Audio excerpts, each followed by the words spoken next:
Something I noticed over time is that George Washington's life could be resumed in him trying to sit down in Mount Vernon and chill, and someone walking in and saying, boy, I fucked up, we need your help. First time was after the 7 Years' War, when Congress didn't know who to pick as a commander, and they were like, oh my god, we should pick George Washington. They kicked off his door and were like, dude, you gotta lead us, I'm sorry. After the Revolutionary War, he was like, guys, I have like a super big ass plantation to look after, can I go home? And everyone was like, how about you become our president for 4 years? After the presidency, he was like, can I go home now? Like, I'd really appreciate that. And they were like, okay, but listen to this. How about you are our president for 4 years more? And it was like, okay. And after the second calling, he was chilling in Mount Vernon, and John Adams came up and was like, I'm not saying we are about to start a war and I fucked up, but I have, and I need your fat ass over here. Washington hated physical contact. No one was allowed to touch him for no reason. Except for Lafayette, because Washington was desperate for Lafayette's money, so he didn't want to be rude to him, so he let him do whatever he wanted. Hamilton knew that Washington hated to be touched, so he challenged a friend to go to him to the next meeting, pat him on the shoulder, and tell him, oh, you look good, General. So the guy went to the meeting, patted Washington on the shoulder, said, oh, you look good. And Washington basically, stared at him with this face, okay? He grabbed the man's hand and pushed it off, and slowly walked backwards to the door. And once to the door, he gave the man one last look and left. And the guy was like, oh no.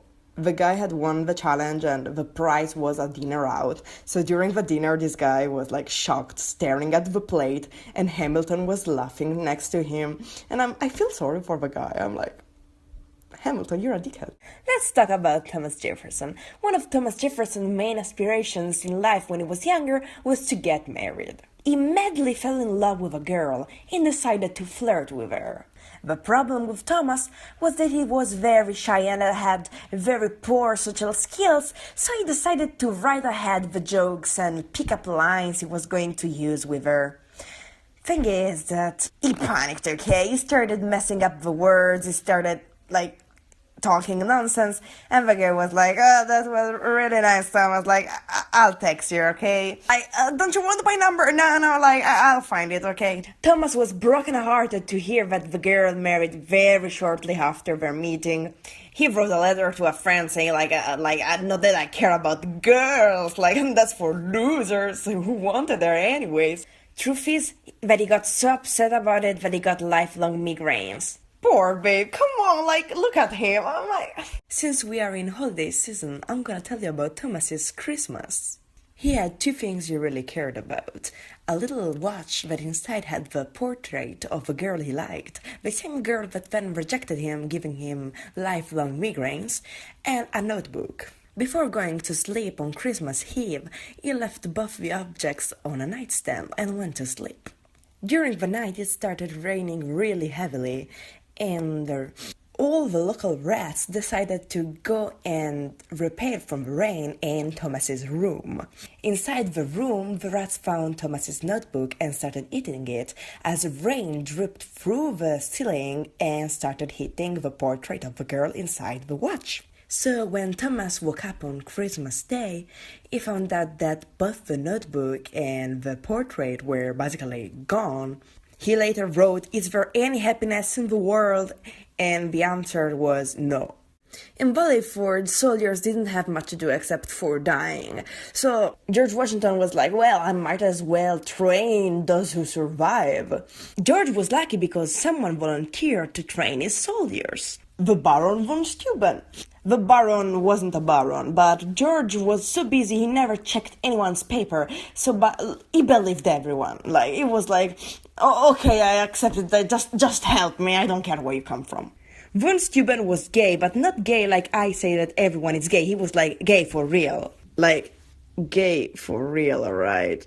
The funny thing is that von Steuben arrived to Valleyforge right as George was kicking away another soldier for being homo, and so it was awkward as fuck, okay? But von Steuben was running away from Germany because he was homosexual, so he was homosexual, never tasted that, never saw that, and George believed him, so yeah. Before the Battle of Yorktown, there were still 2 forts to be seized. Washington gave Lafayette the order to seize one and to choose the other person who had to seize the second fort. Before Lafayette could choose, basically Alexander jumped him and was like, dude, choose me. I've done nothing in this war. I need to be remembered. Holy shit, my legacy, choose me. But Lafayette was a little shit on that occasion and told Alexander that he was gonna pick one of his French friends. Alexander ran to Washington and was like, dude, I'm so gonna expose you if you don't tell Lafayette to pick me. And Washington was like, okay, go with Lafayette. And Alexander was like, yay! Alexander told his men to remove the bullets from the guns because American soldiers had this weird obsession to shoot at each other in the darkness. Like, it literally happened 3 times in the war. All the soldiers were like, sorry for the obvious question, sir, but how the fuck are we gonna fight without the bullets? And Alexander told them to use the end of a bayonet to stab people. And by doing so, Alexander had 0 casualties and Lafayette had many, and it was embarrassing. Okay, sorry, I was gonna nap, but I remembered another story about Lafayette and Thomas Jefferson. So, later when they both were older, Lafayette came back to America, and they meet, and obviously Lafayette was salty as fuck about the story of the horses he never got. So, when they saw each other, they were like, okay, the eyebrows were literally like this. Lafayette was like this, staring at Thomas. And Thomas was like this, and he was like, hi. And I was like, hi. We just stared for 30 minutes. Eventually we're like, okay, sorry about the horses thing. And okay. And it was kisses. I love you too, baby. And, okay, but before leaving Monticello, Lafayette drank all the red wine in Monticello. Thomas had to rebuy all the wines Lafayette had drank in 3 days or something like that.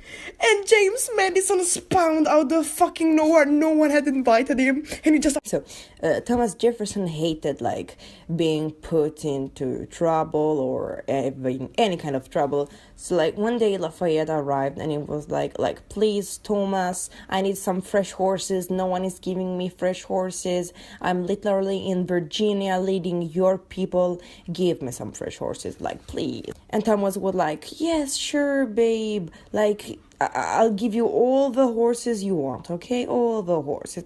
Don't worry, okay? I'll give you all the horses. Okay. 6 months later, Lafayette was sitting, doing and I probably was sleeping, I don't know. And he wake up and he was like, where the fuck are the horses though? And he ran to Thomas and he was like, yo, dude, where the fuck are the horses? And Thomas was like, but I gave the people the order to give you horses. If they don't obey me, there is nothing I can do. And this fucking man